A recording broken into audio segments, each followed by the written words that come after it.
Bonjour à toutes et à tous, soyez les bienvenus pour cette première séance de cours avec Tarbia Online pour la terminale A. Nous allons aborder aujourd'hui une notion très importante, mais alors une notion fondamentale.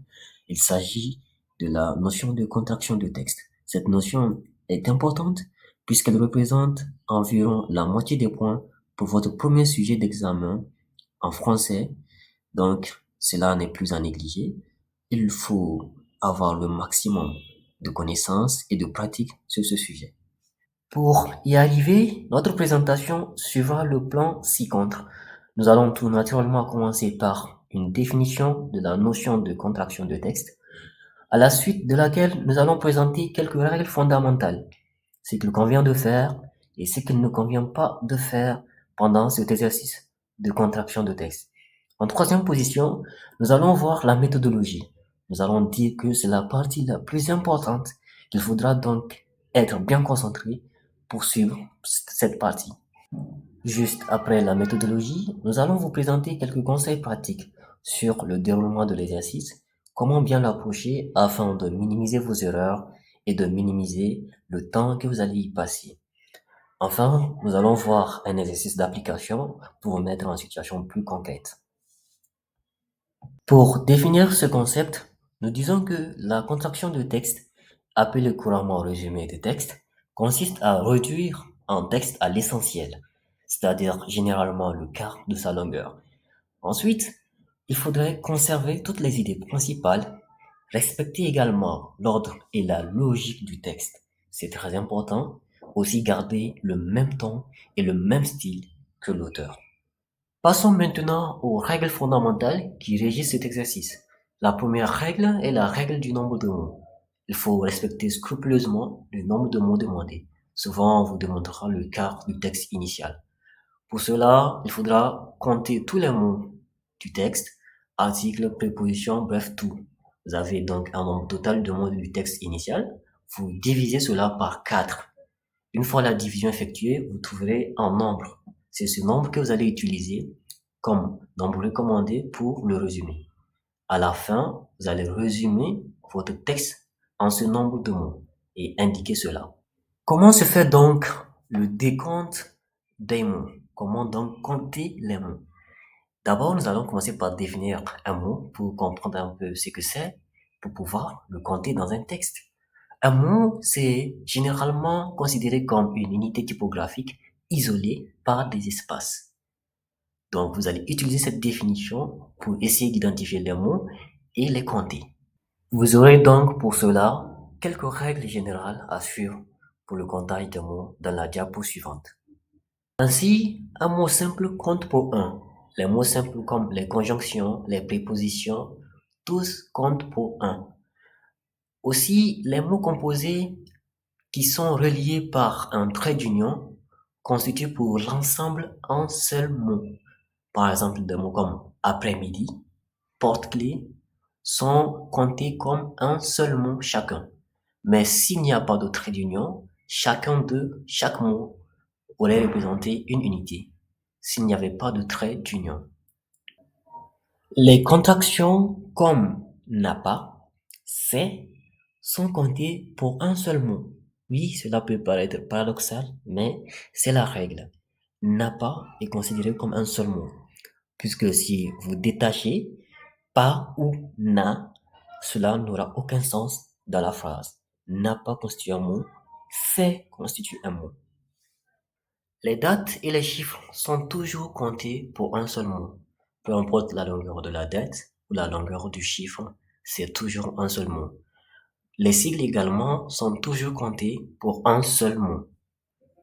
Autre type de mots que vous pouvez rencontrer, ce sont les noms propres. Les noms propres sont comptés mot à mot. C'est-à-dire, si je dis Idrissa Sani, Idrissa est un mot, Sani est un mot. Donc, les noms propres sont comptés mot à mot. On a aussi les ponctuations qui ne sont jamais comptées. Il faut jamais compter le nombre de ponctuations pour peut-être vouloir augmenter le nombre de mots. Il ne faut jamais faire cela. Cela n'est pas permis. Les pourcentages également sont comptés comme un seul mot. La deuxième règle, c'est la règle de fidélité.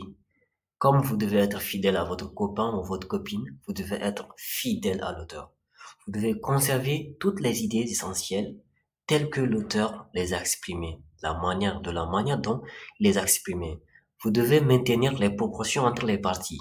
Par exemple, deux parties différentes qui ont des tailles différentes, leurs résumés doivent être proportionnels à leur taille. Il faut aussi respecter l'enchaînement logique. Il ne faut pas chambouler l'ordre des idées. Il faut toujours conserver l'ordre que l'auteur a défini. Il faut donc lui être fidèle. La troisième et dernière règle est la règle de forme. Il faut utiliser vos propres mots. Ne copiez pas l'auteur sous prétexte de fidélité. Quand il s'agit des mots, ne copiez pas les mots de l'auteur. Surtout, ne copiez pas les mots de l'auteur. Je suis insistant sur cela parce que beaucoup de gens peuvent faire la confusion, dire que par fidélité, ils vont reporter aussi quelques mots de l'auteur. On peut seulement reporter les mots-clés, les mots qu'on ne peut pas contrôler, les mots phares du texte.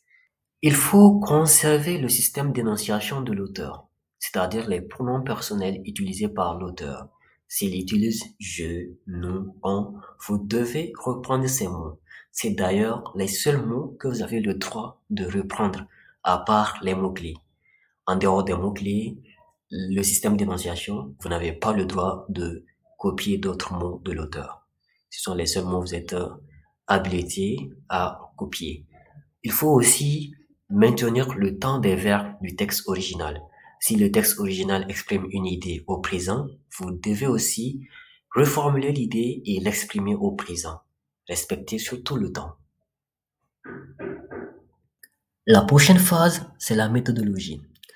Et la méthodologie est scindée en 5 différentes étapes.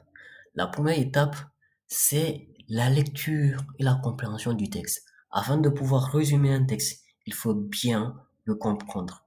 Donc, pour cela, la lecture est scindée en 2 parties. La première lecture doit vous aider à identifier le thème général. Par exemple, si nous prenons le texte que nous affichons ici, l'éducation des jeunes filles au Niger, vous pouvez prendre un petit temps pour lire ça. Eh bien, ce texte nous donnerait comme un thème l'éducation des filles au Niger. Quelqu'un d'autre pourrait dire l'éducation de la fille nigérienne, c'est bien un thème.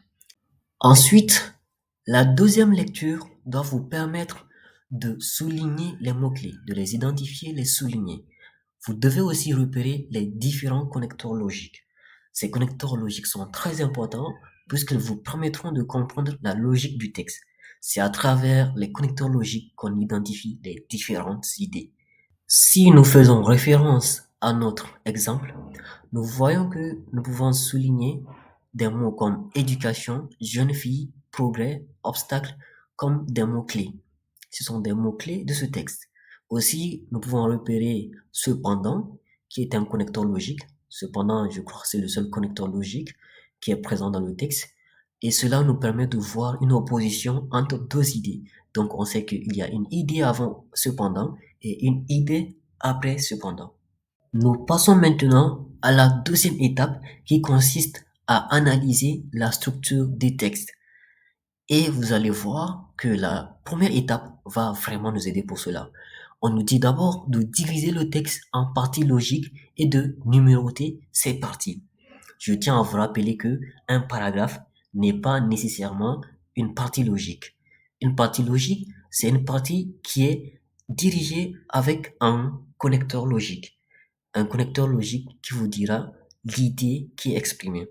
Donc, vous allez prendre les différents connecteurs logiques, essayer d'identifier toutes les idées auxquelles ces connecteurs logiques se rapportent et donc numéroter chaque idée comme étant une partie reliée au texte.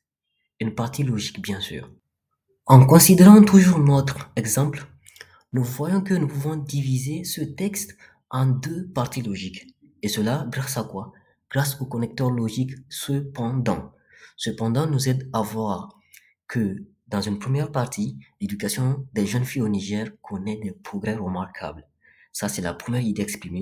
Et juste après, cependant, une idée opposée est exprimée. On voit que malgré tout ce progrès, il y a toujours des obstacles qui subsistent. Donc, c'est exactement comme ça que vous allez scinder vos différents textes en partie logique grâce au connecteur logique. Ensuite, concernant la troisième étape, il s'agit d'extraire les idées principales. Ici, déjà à la deuxième étape, vous avez pu avoir une idée des différentes parties logiques, des idées exprimées dans chaque partie. Vous allez ici essayer déjà de résumer chaque idée en une phrase très courte. Avec notre exemple, nous voyons que la première partie, l'idée principale, on peut la résumer en l'éducation féminine progresse. Pour la deuxième partie, on peut dire des obstacles subsistent. Donc c'est comme ça qu'il faut procéder. Pour la quatrième et avant-dernière partie, étape, je voulais dire, il s'agit de faire la rédaction de votre brouillon. Vous avez essayé de scinder le texte en parties logiques, vous avez résumé ces parties logiques, il est temps maintenant d'assembler le tout pour essayer une première tentative de résumé. À la fin, vous allez compter le nombre de mots et voir si votre objectif en termes de nombre de mots a été atteint. Si nous considérons notre exemple, nous avons vu que la première tentative nous donne jusqu'à 16 mots, alors que l'objectif final, c'est d'avoir 8 mots. Donc, il reste encore du travail à faire, un travail de réduction. Enfin, pour la cinquième et dernière étape, il s'agit de la révision et de la finalisation de votre résumé. Vous avez produit un résumé, il faut d'abord voir si le nombre de mots que vous avez eu à la fin correspond au nombre de mots demandés. Si ce n'est pas le cas, il faut donc réduire. C'est par exemple le cas pour notre exemple que nous avons pris depuis le départ.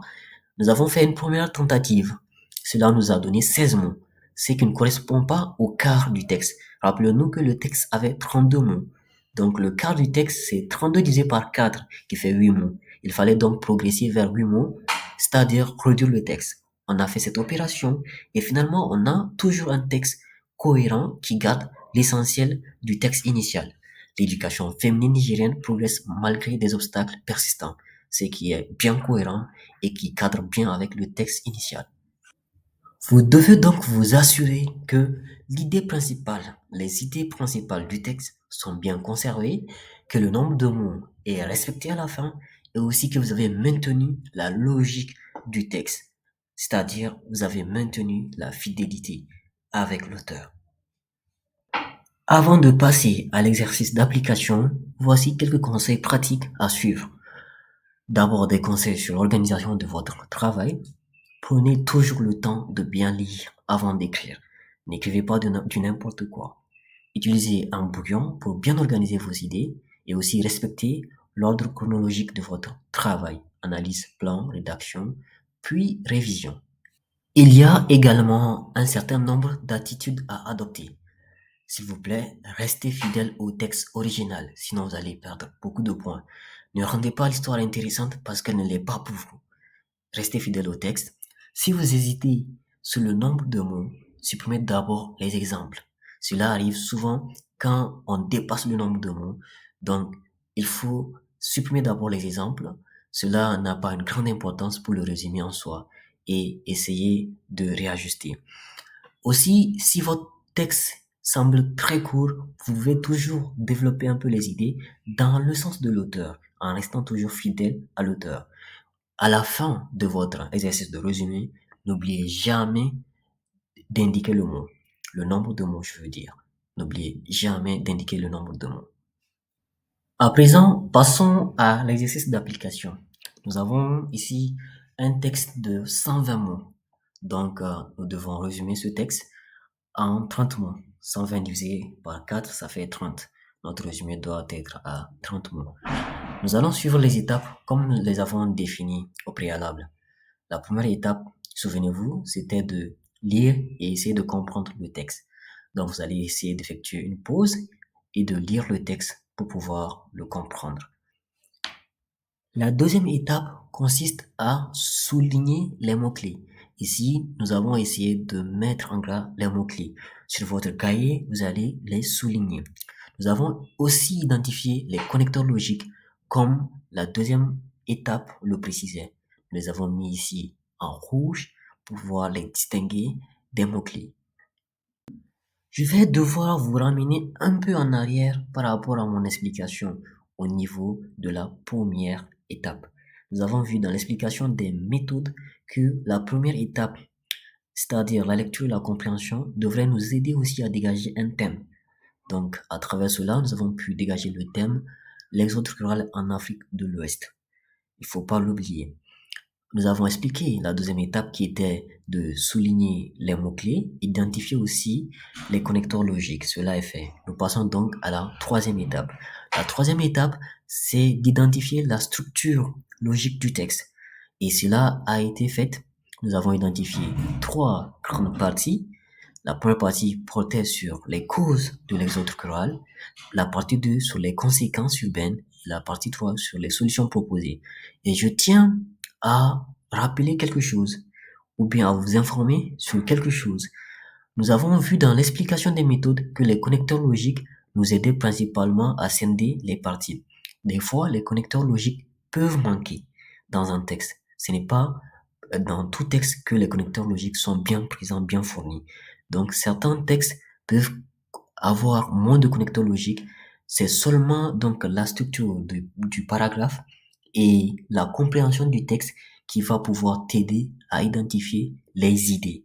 Donc, il faut toujours se mettre en tête, je cherche les idées. Donc, les idées, quand il y a des connecteurs logiques, c'est très intéressant de les retrouver, c'est très facile. Mais quand il n'y a pas de connecteur logique, il faut utiliser sa compréhension du texte pour pouvoir localiser ses idées. Et les connecteurs logiques aussi, ce ne sont pas tous ces connecteurs-là qui sont porteurs d'idées. Par exemple, si vous revenez un peu en arrière, vous allez voir qu'il y a des et dans le texte qui sont là juste pour coordonner deux idées dans une même phrase. Donc, quand un connecteur se trouve au milieu d'une phrase, cela n'aide pas à identifier les idées. Ce sont les connecteurs en début de phrase, souvent, qui aident à identifier les idées. Donc, je reviens encore. L'idée, ce qui est important, c'est d'avoir la structure d'idées. Quand il y a des connecteurs en début de phrase, cela est intéressant et facile. Quand il n'y en a pas, il faut bien comprendre le texte et essayer à travers sa compréhension d'identifier les différentes idées et faire ses parties logiques. Avant de terminer cette vidéo, nous voulons vous proposer un petit bonus. Il s'agit de la grille d'évaluation que les enseignants utilisent pour vous noter. Ce qu'ils vont regarder, c'est d'abord si toutes les idées principales sont présentes. Dans votre résumé, bien sûr. Après, ils vont regarder si l'ordre du texte original est respecté, aussi si le nombre de mots est correct, c'est-à-dire le quart du texte, ou encore si aucune idée personnelle n'a été ajoutée. Ils vont également regarder si vous avez utilisé un vocabulaire assez varié. Cela montre que vous êtes un peu plus cultivé et cela vous donne aussi un surplus de points. Ainsi s'achève notre vidéo. Nous espérons que vous avez bien suivi, bien compris et bien aimé ce contenu. À bientôt pour la prochaine séance.